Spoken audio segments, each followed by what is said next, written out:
So फेरि पनि स्वागत छ तपाईँलाई मेरो डे 14 फिटनेस जर्नीमा गाइस।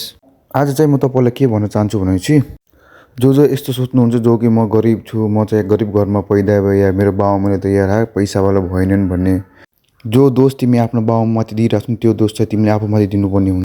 तिमीहरूलाई थाहा छ तिम्रो बाबुआमाको पहिलाको जिन्दगी कसरी बित्यो, उनीहरूले कुन सिचुएसन भोगेर आउनुभएको छ, कति दुःख पीडाहरू उनले सहेर आउनुभएको छ, त्यो तिमीलाई के थाहा?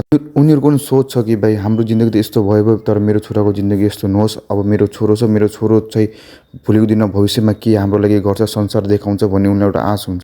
अब जिम्मेवारी तिम्रो हो, तिमीले हो सम्हाल्ने, किनभने तिमी चाहिँ ठुलो भइसक्यो, तिम्रो आमा बाबाले तिमीलाई जन्माइदिनु भयो, यो संसार देखाइदिनु भयो, तिमीलाई हुर्काइदिनु भयो। अब जिम्मेवारी तिम्रो हो गाइस, किनभने हाम्रो बाबुआमाको हाम्रो गुण जस हामीले कहिले पनि त्यो चुकाउन सक्दैनौँ, किनभने तपाईँलाई थाहा छ बाबुआमा भनेको हाम्रो भगवान हो। सो आफ्नो लागि नभए पनि आफ्नो बाबुआमाको लागि गर्नुहोस् गाइस, म यही भन्न चाहन्छु। यो हाम्रो आजको डाइट अनि वाकिङ कम्प्लिट गऱ्यो। कस्तो लाग्छ मेरो कुरा प्लिज कमेन्ट गर्नु होला। बाई।